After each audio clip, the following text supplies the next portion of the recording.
Oh my goodness. It is 4:30 in the morning. And I just saw on the weather app, normally I wake up, get a drink, go to the bathroom, go back to sleep. Woke up, looked at the weather app, and there's patchy frost for the night. And of course, like yesterday, I planted my squash.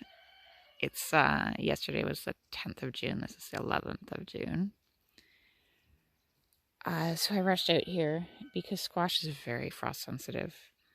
Tomatoes can sometimes take a little bit, but squash usually can't take anything. The tomatoes actually, oh, interesting. So you can see how hairy this tomato is. What kind are we? Lime green salad. See how hairy that tomato is, and how there's water on them. And I'm trying to feel, that water feels like maybe slightly crunchy. But the leaves on the squashes don't feel frozen. This here, where you can see there's like these dark spots, that I think, yeah, that's frozen. That's freeze damage. So I think maybe most of the squash escaped it. We'll go check. There's some squash under there and under there, so those guys will be fine. I'm not worried about those. But most of the squash that I planted is not under something. This is the Loft House Grex, which just means, or Landrace. Oh, we'll see. So this is a really genetically diverse set that is bred in a place that gets quite cold at night. So I'm expecting that if anything is okay, if things got frosted, and some are okay and some are not, that those ones will be okay. Yeah, that doesn't feel frozen. I really need to get out here and label the squash and the last part of this tomato row. You can see it's labeled up till there. And then I left the labels beside the plants after that, but something's going to come and move them. So this is actually one iteration of the tomatoes. On the outside 2 rows that you see, those are my named varieties. So they're, I went through some seed catalogs and my past experience and selected the ones that had the shortest days to maturity. Because tomatoes here, technically speaking, our year is about 90 frost-free days, depending on whether you count today as a frost or not. And because it's very cool, even though a tomato might say like 65 days to maturity on its information, it still might not mature here because a plant is just it's just a chemical factory, and chemicals move more slowly when it's cold. So usually you wouldn't get a tomato, well, many years you wouldn't get a tomato that would fruit out here. And then in the center is my pollen trap.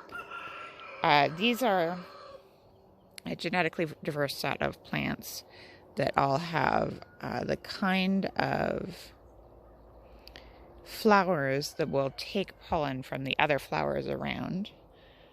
So the seeds from those plants in the center should have qualities of at least some of the plants beside them.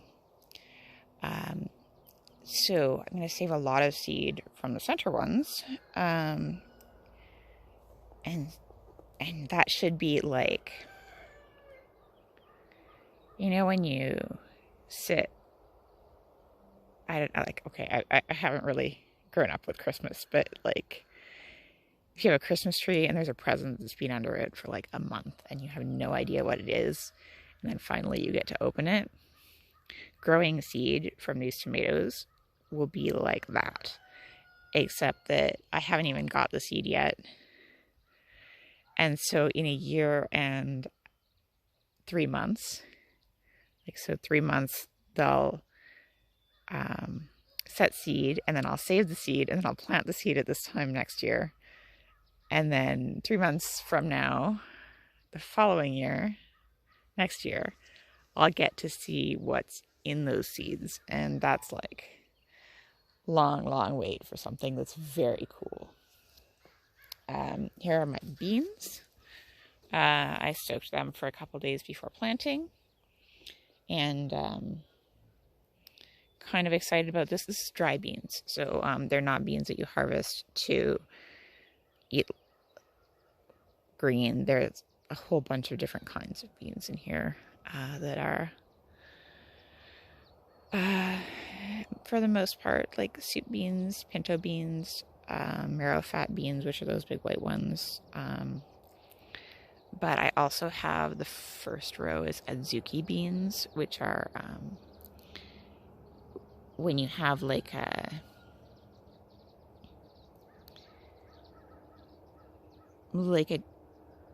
dessert with that red bean paste in it. That's adzuki beans. So I'm super excited about that. I love red bean smoothies. Here is my flower corn. So down there, and I planted my flint corn. Corn is wind pollinated. So things that are wind pollinated, it's kind of, stuff can like really, it's very variable. Good morning, little blackbird. There have been a lot of these little blackbirds lately. As to whether, like, how far the pollen goes. So I'm hoping that, because there's like all this stuff in the way, it'll kind of keep the pollen from going very far. Corn can pollinate up to a mile, and I sure don't have a mile apart on this property. So you want to keep your flower corn separate. Oh, that's very cold. Very cold. If any corn's going to survive frost, it's going to be something like this. So anyhow, flower corn. And as you see, like, it's come up there. It hasn't come up there. It probably got planted a little deeper here. So even if this stuff gets burned by frost, then maybe this little patch will still do. But I think we're going to be okay. The closer to the ground something is, too, like, the ground doesn't freeze. So you have essentially like this little bubble of protection right against the ground. This is, so I have 3 different flower corns, kind of. This one is like mixed colors, with different cobs that are like white, orange, and red, basically. It's called Magic Mana Corn. And then this one is called Starburst Mana Corn. There it is. And it seems to be coming up at about the same rate. I need to get this cloth off it. Oh wow, some of those are like really doing well. It'd be hard to get this cloth off it without breaking it. So that's like a starburst pattern, which is really neat. And then it's planted in the center, and over here is, you can see it also coming up. Like, I'm just getting really fast emergence here on this field.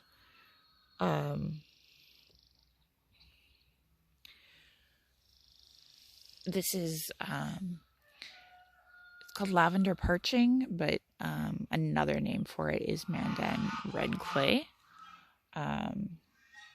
So again, a flower corn, it just means that the outer seed coat is like really thin, so it's easy to grind up. But in this case, it was traditionally used for parching, where you take the whole grain and you kind of toast it. So basically kind of like granola made out of corn, without all the sugary bits. Now this I'm worried about. I set some squash. So most of my squash is like all the same kind and can pollinate each other, but I have two different kinds that don't pollinate each other, or that two different kinds that are different from the whole mass of them, and they can pollinate each other, and I don't want them to. And just, it doesn't feel frozen. Doesn't feel frozen. Okay. Good. So I don't want it to cross. So I put that there, and then the one that's similar to it is like way over here. Let's go check that. My cover crop here is starting to come up. There's grass from hay before, but there's also, if you're a gardener, you'll recognize these little heart-shaped leaves, seed leaves, which are turnips and rutabaga. And then there's a whole bunch of clover in here as well. The clover is real smart and folds up its leaves at night. And this is a yellow clover, so it'll get like real high, and the bees should love it. And the pigs hopefully will also love it. Okay, so this is the other spot for that particular kind of squash, which is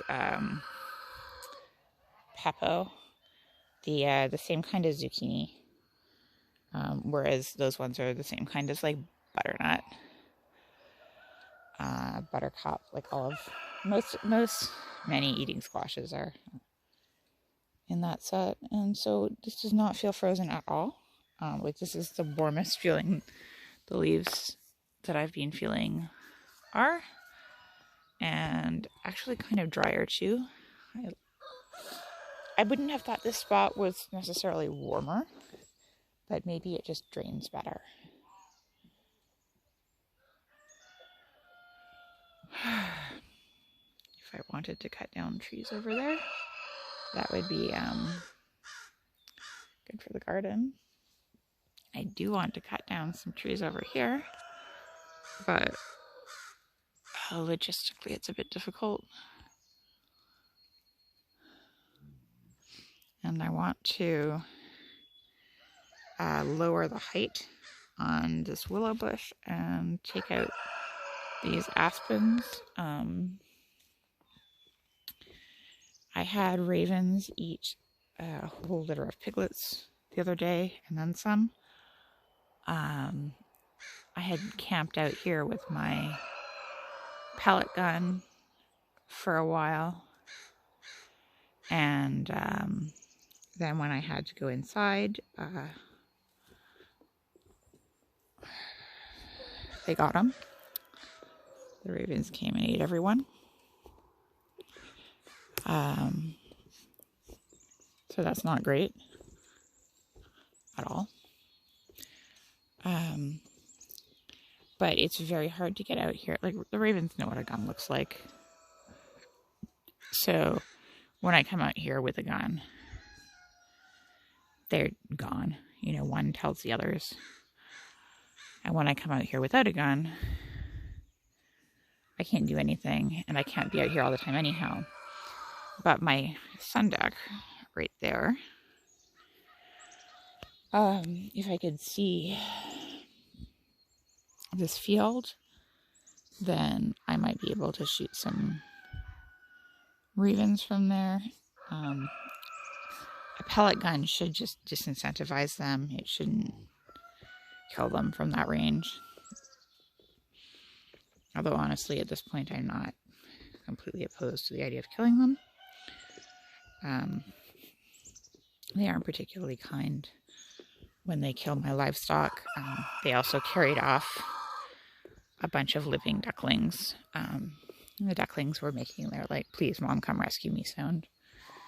So that wasn't great. That was not great. But yeah, welcome to 4:30 in the morning. Things seem to be okay up here, which is where I was really worried.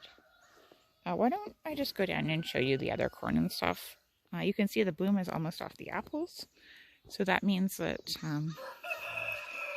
well, it means that we'll have apples. Hi, Thea.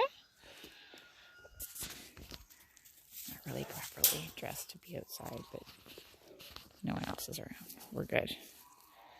Baby apple tree. Got mowed down by geese, but it's coming back. Oh, what a good girl. That was so good. That was so good. Reward the behaviors you want to see. And when Thea chases her tail, that's adorable. That is adorable. Okay. Yeah, actually. It's been a long time since I've taken you around with me.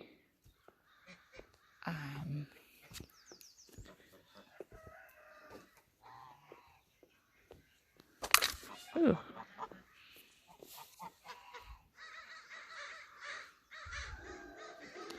Oh, there.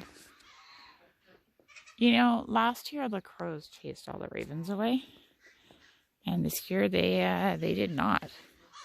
I'm kind of curious about what the difference is. Hey there, goose. You can see it's molting season. All the geese are dropping their feathers like mad. And here we have snowblower duck's daughter. So you remember I rescued these babies from a hole in the ground. There used to be 10. And then ravens carried off 5 of them, some before and some after the rescue. And now there are only 5 left. And so she is in a raven-proof box. Will be until they're a little too big to carry off. I don't know what too big to carry off is. Her mom is still back there in the A-frame, and they've had, the ravens have had a sentinel right outside there the last couple mornings waiting for the eggs to hatch, I guess. Which is not great. But as soon as they do hatch, they're going in the box, or else I'm just going to enclose that in wire and make that into a raven-proof fence, because I would like to plant my melons in this greenhouse. And I keep using it for things. Just like I would like to put some tomatoes in buckets in this greenhouse, but I keep using it for things. I love greenhouses. I need so many greenhouses, and such big greenhouses. But anyhow, speaking of greenhouses, I have some tomatoes inside, actually. I was supposed to frost the other day and it didn't even get close. Ironically. Those are the goslings. See, they're just small geese now. So this is what happened. The first thing I did is I came out that door. And then I touched this. And see the black on those leaves? That's frost damage. I think that wherever it's black, those are not going to be happy campers. But interestingly, this just doesn't look as frosted. Maybe it just hasn't thawed enough to show the damage yet. Because it's the freeze and then thaw that does it. That's an unlabeled one too. How exciting. If that survives the frost, the only way that I will be able to, if I don't know what it is, I can't plant it again unless I save the seed. There's just no way around that. Unless it's like something very obvious. Yeah, there's like frost on the side of this pot. This is a sweet cherryette, which is, it's like a very small tomato. It's a little smaller than the cherry tomatoes you would get in the store. And it's very, very fast, as you can see. Well, maybe you can't see on this one. Just that fruit. The Bloody Butcher is faster.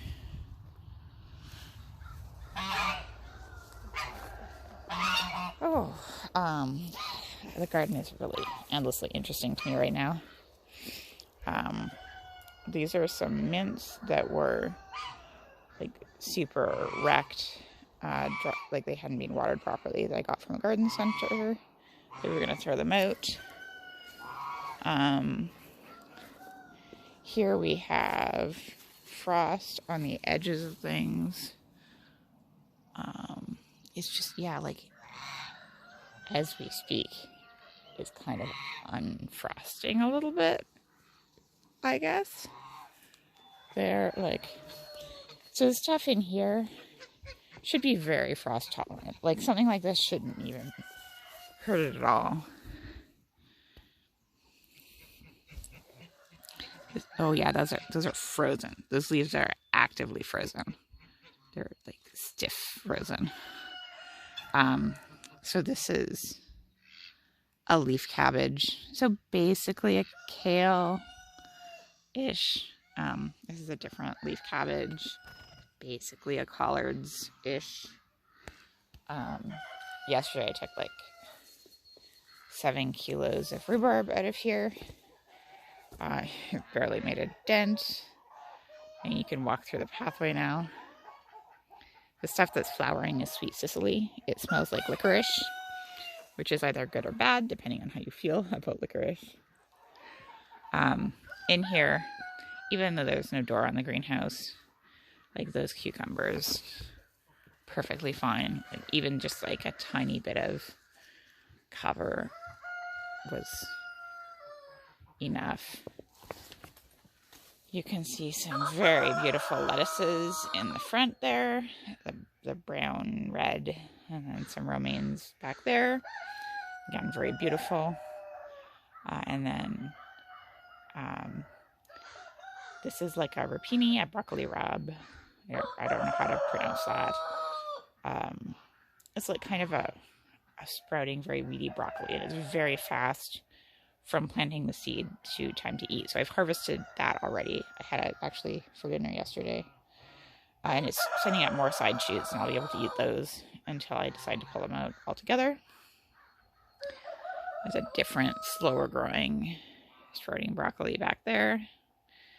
I'm very impressed with this stuff. I got it from William Dam Seeds. It's like 35 days to maturity, and I could have, if I had planted the seed in here when it was still frozen and nothing was growing. So essentially when the weed seeds, the lamb's quarters, were planted, I could have gotten a full crop before the tomatoes went in. There you can see the tomatoes. I'm trying a bit of a different setup this year. Before I had like 3 aisles, one along the side, one down the center, one over there, and now I'm trying like 1 aisle with fingers and some trellises for cucumbers. So this is not all devoted to tomatoes in here. That's good, I guess. And out here, fava beans should be super frost tolerant. Cabbages should be super frost tolerant. And then wheat and corn. Let's go over there. Okay, over here. Good morning, crows. I don't mind the crows as much. They steal eggs, but they don't steal babies. Okay, so lots of wheat and soup peas, so like for pea soup. barley in there. That's doing great. Oh my goodness. So here's some more corn. You can see a row of it down the middle, maybe. It's planted differently. The corn that we saw in the upper field was planted 1 per square foot and 1 per hole. This corn is planted 1 per square foot and 2 per hole. So there's one, each patch gets 2 square feet. But what I've noticed is that it's coming up in the center. This is the corn right here. Kind of goes down that way. But this row here isn't coming up very fast. Oh, there it is. Little baby corn. Oh, where are you? There. And there's another row in the back that I don't see coming up at all. And that surprises me. I thought that this spot was quite warm. But this corn was planted a full week before the corn up in the field where we just were. And it's sure not growing a week ahead of that corn. So that's interesting. That spot is not the temperature I thought it was, or else that particular corn is very slow. This is a little bit more slope on this little patch here. This is Gaspé corn. This one up here is Cascade Ruby Gold.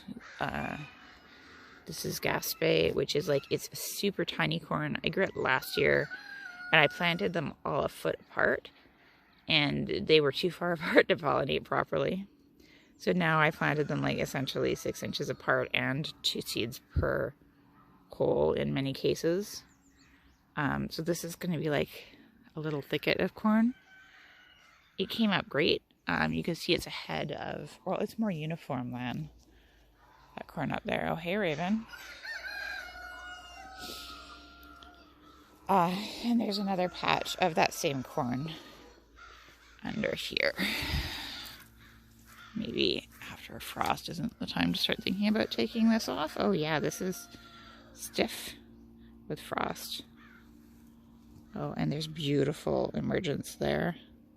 I covered the corn, like all the corn, even that stuff back there, until it got to be like an inch or 2 high, because I didn't want birds to come and see it as a snack. I wanted them to leave it alone until it was actually a plant. Down here are the hascaps, which are a berry you might not have heard of. It's a berry that's just coming into domestication. So 20 years ago, there weren't any good tasting cultivars, and now there are some great tasting ones. It's amazing in the north because the flowers are really early, but they're also tolerant of up to -7, whereas normal fruit trees, their flowers will be damaged at -3 Celsius. You can see they're like kind of wilty looking because of the frost. That surprises me because they're so frost hardy. But I guess we'll see if they unwilt later on today, or if they just have actually got frost damage. Either way, the berries are kind of inside the plant a little bit, so they aren't damaged. There are some berries. Right there. Can you see those?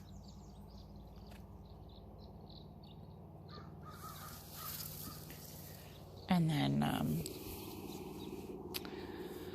this is another University of Saskatchewan work for cold climates. It's called a sour cherry, the romance cherries. They're bush cherries. They're not that sour.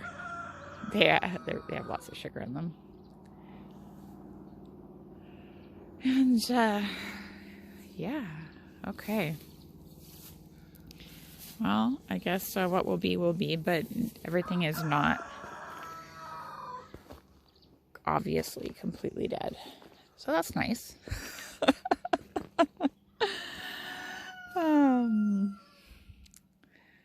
Oh goodness. I'm glad I didn't plant the melons yesterday. I was like beating myself up for not having got the melons planted. And the melons would just have like withered and been terrible.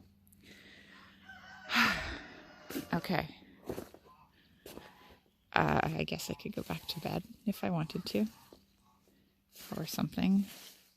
Oh, these are my beautiful stinging nettles that I they're almost as tall as, well, they're like chest height. That's chest height, and it's just a wall of nettles. So I'm gonna harvest a whole bunch for tea, because nettle and mint tea is one of my favorite things. And the only thing that's, the nettles are taking over more than the mint, but it's a close thing. Okay, well.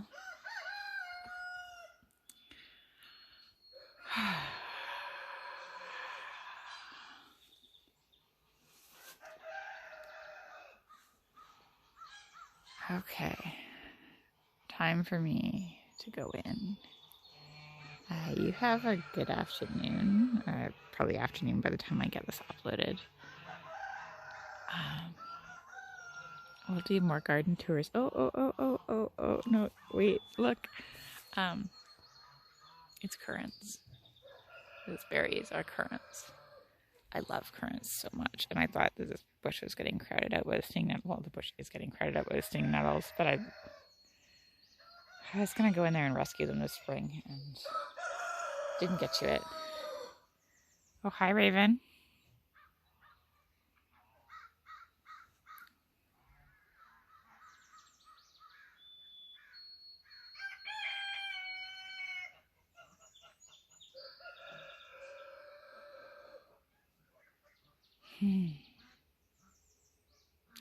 Yeah, ravens. Okay. I'm gone. You have a good day.